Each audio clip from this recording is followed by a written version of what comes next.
안녕하십니까 학생 여러분. 자, 오늘 이 시간에는 물질의 변화와 에너지 파트에서 반응열이라는 것을 하려고 합니다. 그래서 오늘 강좌에서는 여러분들이 이 반응열이 어떤 것들이 있는지, 그 다음에 또 얘네들의 정의가 어떤 것인지 이것만 잘 살펴두면 됩니다. 자, 한번 출발해 볼까요? 자, 반응열. 자, 반응이라는 소리는 어떤 이 반응물, 물질이 이렇게 있죠. 물질이 어떤 새로운 성질의 어떤 것으로 되는 이 과정을 반응이라고 얘기를 합니다. 그래서 이 반응할 때 열 출입, 이 에너지 출입이 생기는데, 에너지입니다, 에너지. 에너지 출입 관계가 생기는데, 이 관계를 갖다가 반응열이라고 얘기를 하는 거죠. 그래서 반응열에는 크게 이제 두 가지가 있습니다. 하나는 발열 반응, 그다음에 또 하나는 흡열 반응이 있죠. 흡열 반응. 자, 그러면 발열 반응과 흡열 반응 다 뭐를 기준으로 하냐면 바로 이제 열 출입인데, 자, 반응열을 하기 전에 먼저 요거부터 한번 살펴보도록 하겠습니다. 자, 개에 대해서 좀 얘기를 하려고 하는데요. 개 시스템. 여기서 이제 개의 정의는 바로 뭐냐면, 개의 정의는 관심의 대상입니다. 관심의 대상.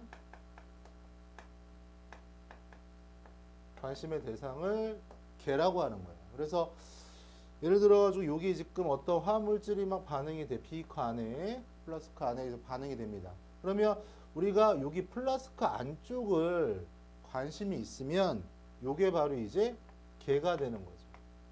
관심을 갖고 있는 그 부분이 바로 이제 개가 되는 겁니다. 알겠습니까? 자, 그러면 바깥쪽은 뭡니까? 외계가 되는 거죠. 외계. 지금 모든 화학 반응은 반응물, 여기서 일어나는 화학 물질에 관심이 있으니까 이 화학 물질을 개라는 조건 하에서 발열 반응, 흡열 반응을 얘기하는 겁니다. 자, 그러면 참고로 보면, 자, 발열 반응을 한번 봐볼까요? 그러면 이 개에서 뭐 반응이 막 일어나. 그런데 열이 발열, 방출, 에너지가 방출됩니다. 방출되는 거죠. 자, 그러면 흡열 반응은 바로 뭘까요? 이거 발열 반응이야, 발열 반응. 흡열 반응은 뭘까요? 에너지를 어떻게 한다? 개에서 에너지를 흡수한다. 그러니까 이것은 바로 이제 개를 기준으로 봤을 때 에너지를 흡수하니까 흡열 반응이 되는 거죠. 자, 이해됐습니까? 예를 들어가지고 내가 이 선생님이 바로 이제 개라고 생각을 하면, 내가 예를 들어가지고 뭐 동전이 여기 있단 말이야. 동전을 갖다 니네들한테 줘. 여러분한테 줍니다. 그러면 내가 입장에서 보면 나는 에너지, 이 동전을 갖다 잃어버린 셈이 되는 거죠. 그래서 발열 반응. 자, 그래서 이 표현이 두 가지가 있는데요. 하나는 델타 H, 엔탈피라고 얘기를 합니다. 엔탈피. 그 다음에 Q, 열량. 이 엔탈피는요, 뭐가 기준이냐면, 개가 중심이 되는 거예요. 개가 중심. 그 다음에 이 열량은 뭐가 중심이 되는 거냐면, 외계가 중심입니다. 외계. 자, 그러면 엔탈피 입장에서 보면 개가 중심이니까, 자, 발열 반응은 잃어버린 게 되는 거죠. 내가 만약에 개인데 열을 갖다 방출해. 그럼 내 입장에서는 어떻게 되는 거야? 에너지를 손해보는 형태가 되는 거죠. 그래서 음수란 말이야. 음수. 됐습니까? 자, 음수고. 그다음에 흡열 반응은 통전이 들어와. 내 입장에서 보면 이득이잖아. 개이득. 그지? 개이득이니까 양수. 자, 반면에 이 열량은 바로 이제 외계를 중심으로 한다고 그랬죠. 자, 여기 외계 중심. 자, 외계 중심으로 한다고 그랬죠. 그러니까 얘가 발열 반응이면 이 외계 입장에서 보면 어떻게 돼? 얻는 형태가 되는 거고요. 그 다음에 흡열 반응이면 외계 입장에서 보면 어떻게 돼? 잃어버린 상태가 되는 거죠. 그래서 얘네들은 거꾸로. 양수, 음수. 그래서 우리가 뭐를 확인해 줘야 되냐면 델타 H가 이 엔탈피 값이 바로 이제 음수인지 양수인지, 음수면 발열 반응, 그 다음에 양수면 흡열 반응. 자, Q를 보게 되면 Q가 양수면 발열 반응, 그 다음에 Q가 음수면 흡열 반응. 이렇게 되겠습니다. 됐습니까? 자, 그래서 여기 다룬에서는 발열 반응이 어떤 거고, 그 다음에 흡열 반응이 어떤 건지를 구별할 줄 알아야 됩니다. 구별할 줄 알아야 돼요. 그래서 첫 번째로 보면 화학식을 딱 보고, 아, 이게 발열 반응이다. 이게 흡열 반응이다. 구별할 줄 알아야 되겠어요. 자, 그래서 자, 샘플로 한번 예를 들어 볼게요. 자, 이런 반응이 이렇게 있어요. 개수는 이렇게 쓰고 그냥 이렇게.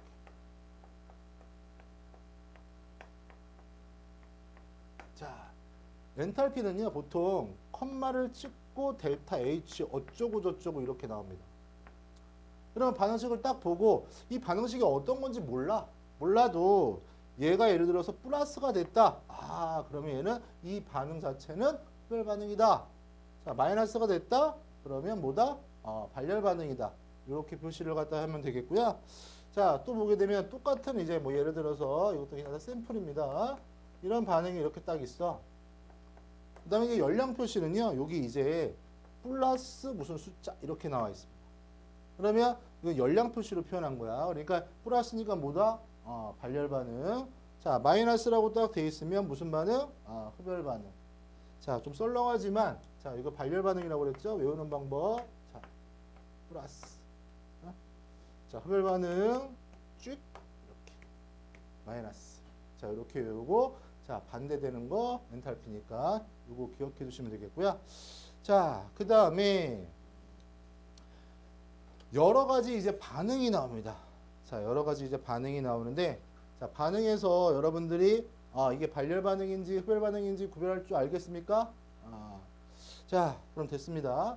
그러면 이 반응열에서 우리가 여러 가지가 나오는데 그것을 하나하나씩 정리를 갖다가 해보도록 할게요.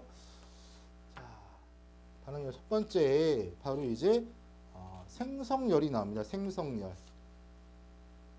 자, 첫 번째로 생성열.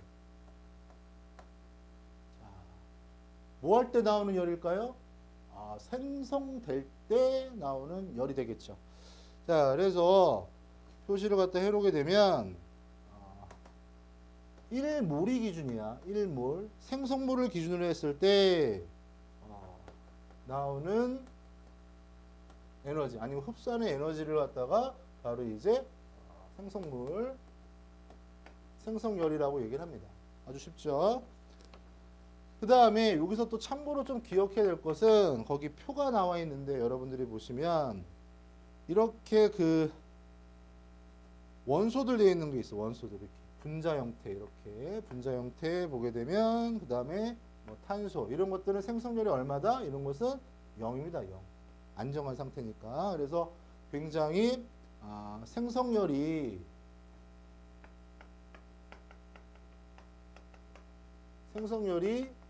낮을수록 이 화합물은 어떤 상태다? 안정한 상태다. 안정된 물질이다. 요거 기억해 두시면 될 것 같고요. 자, 그 다음에 두 번째 봅시다. 두 번째 보면 얘도 이제 항상 중요한 게 몇 몰이 기준이야? 1몰이 기준입니다. 1몰이 기준. 자, 분해열 할 텐데요. 분해열. 1몰을 기준으로 해서 1몰짜리를 호돈소 물질로 분해됐죠. 호돈소. 요게 중요해요. 호돈소 물질로 분해될 때 요 관계의 열을 분해열이라고 얘기를 합니다. 분해열. 자, 참고로 생성열이랑 분해열은 개념이 어떨까요? 반대겠죠. 반대기 때문에 자, 생성열과 분해열의 이 기호는 어떻게 될까요? 기호는. 자, 예를 들어서 생성열이 발열 반응이야. 그러면 분해열은 반드시 흡열 반응이 되죠. 자, 크기는 동일한데요. 크기는 동일하고요. 부호만 어떻게 된다? 반대다. 요거 살펴볼게요. 자, 그래서 분해열 요거 좀 기억을 해 두시고요. 자, 세 번째 보게 되면 연소열이 나옵니다. 연소열. 자, 연소열도 몇 몰이 기준일 때? 1몰이 연소될 때 생기는 열을 바로 연소열이라고 하는데, 자, 참고로 연소라는 정의를 한번 봅시다. 연소의 정의. 연소의 정의는요. 자, 물질이 뭐랑 반응을 한다? 산소랑 반응을 해서 어떤 생성물이 나오는 형태를 바로 이제 연소열이라고 하고요. 특별히 연소는 빠른 반응이라서 자, 빛과 열을 방출하기도 합니다. 연소열. 자, 그래서 이것은 한번 예를 들어서 또 설명할게요. 거기 이제 여러분들 책에 바로 이제 이런 것들이 있으니까. 반응식.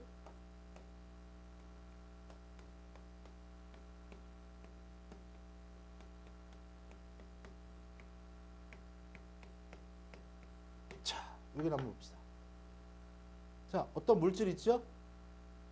물질이 뭐랑 결합한다? 산소와 결합해서 어떤 생성 물질이 나왔네요. 그러니까 이 열은 무슨 열이야? 연소열이 되는 거다. 연소열. 맞습니까? 자, 그 다음에 얘는 컴마 찍고 델타 H 없죠. 그러니까 열량으로 표현한 거죠. 열량으로. 맞습니까? 자, 열량으로. 그러면 플러스니까 이 반응은 무슨 반응이다? 발열 반응이다. 이걸 갖다가 확인할 수가 있습니다. 자, 그 다음에 네 번째 한번 봅시다. 천천히 네 번째.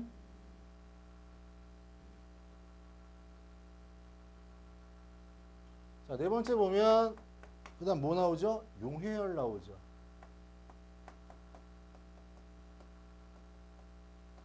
용해열도 마찬가지로 여기서 공통적인 게 하나가 있어요. 어떤 거다? 다 1몰이야. 1몰. 어떤 게 용해가 됩니까? 용질이.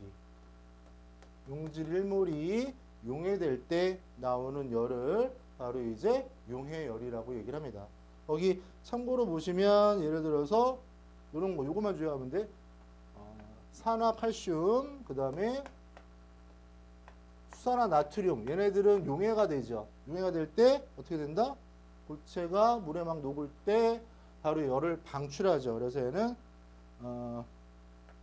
방출이 되는데 얘 입장에서 보면 에너지를 갖다가 흡수하는 형태를 갖다 되는 거잖아. 그래서 거기를 보게 되면 고체가 얘네들만 발열 반응이고 다 나머지 고체 같은 경우는 요거 빼놓고 나머지 고체는 거의 대부분 흡열 반응이에요. 흡열 반응.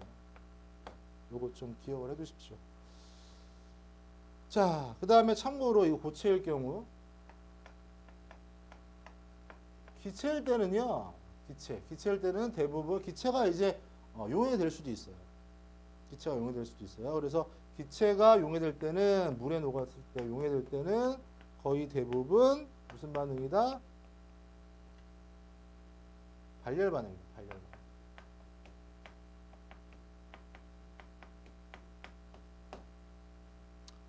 자, 요거 두 가지.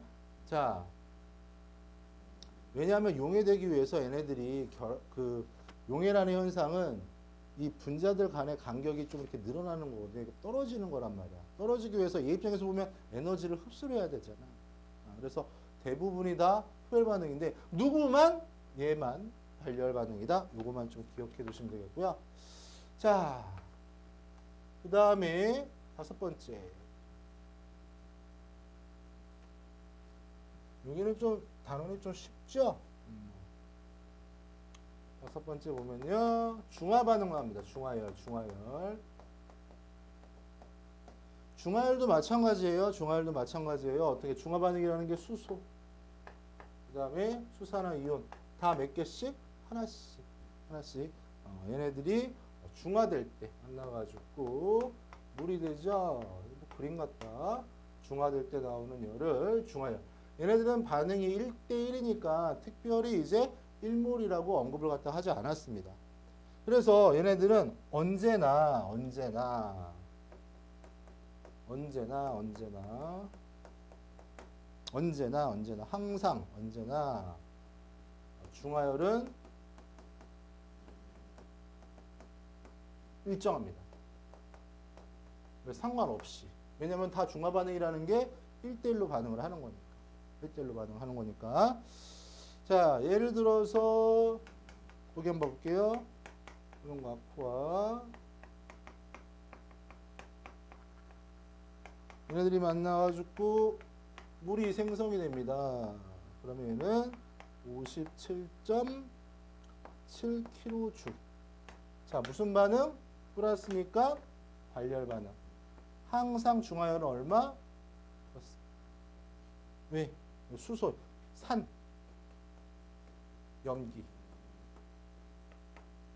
선생님 여기 뭐 두 개 있어요. 그래도 상관없어. 다 얼마다? 1몰.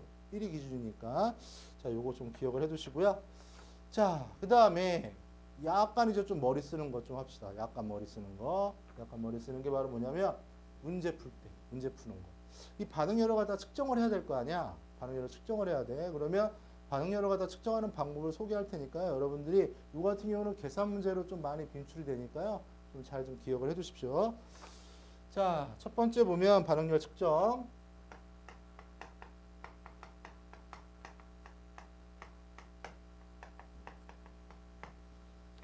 자, 첫 번째 연소열이 있습니다. 연소열은 어떻게 하냐면 그냥 연소시켜가지고 막 측정하면 되죠. 특히 이런 거 측정 문제 좀 많이 나온다고 그랬는데 항상 단위를 좀 주의하십시오. 단위 때문에 많이 틀리는 학생들이 많아. 그래서 연소열은 kJ/몰 이렇게 돼 있어.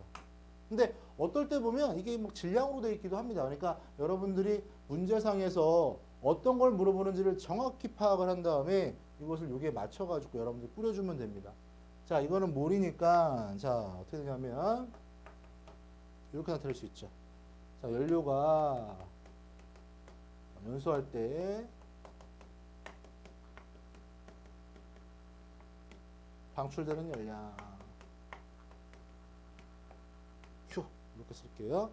자, 여기 Q 나왔습니다. Q는 열량은 자, 우리가 CM 델타 T로 구할 수가 있습니다. CMT.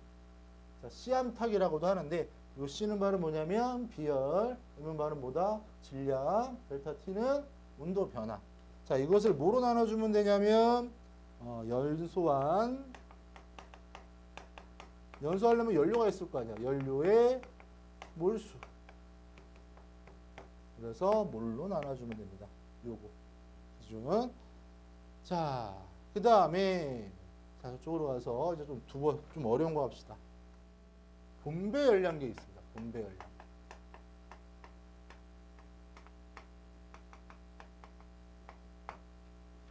자, 분배 열량계 있는데 이 분배 열량계 하기 전에 가장 간단한 열량계가 있습니다. 자, 열량계. 이것을 뭐라고 하냐면 간이 열량계라고 해요. 간이 열량계. 자, 분배 열량계, 간이 열량계.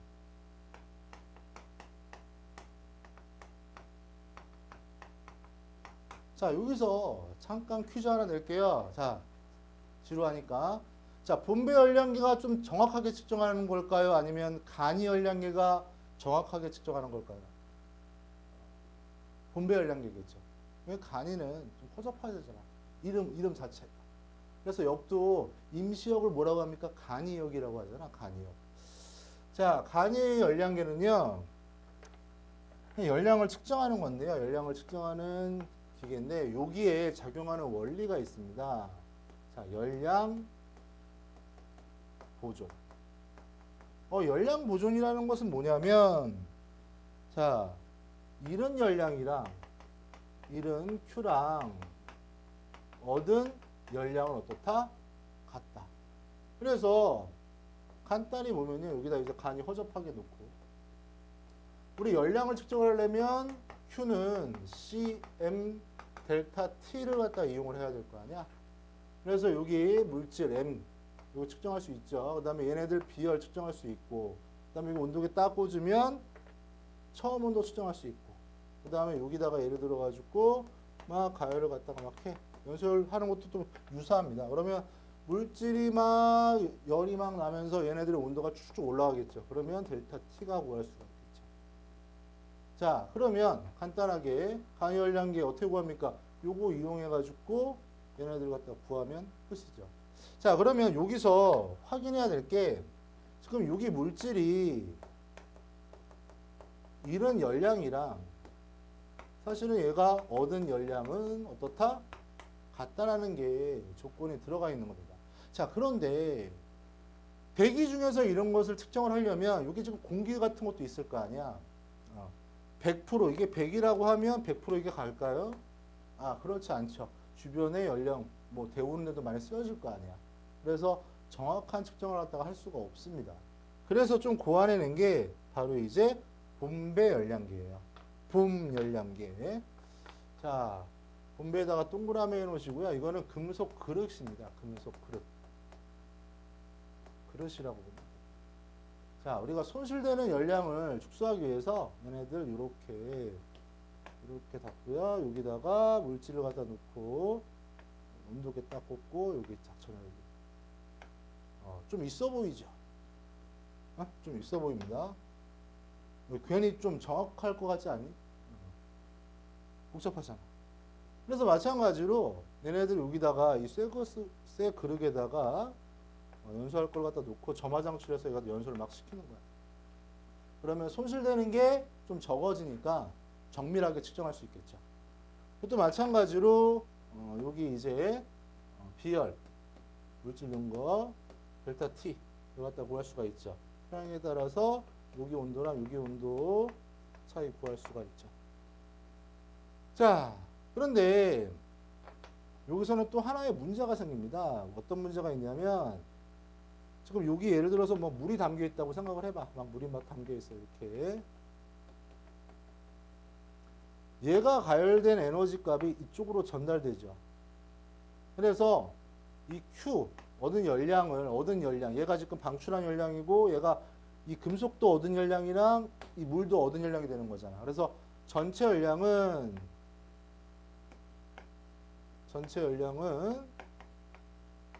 그릇의 열량 더하기 그 다음에 뭐 물의 열량 이렇게 두 가지로 나눠서 표현할 수가 있습니다.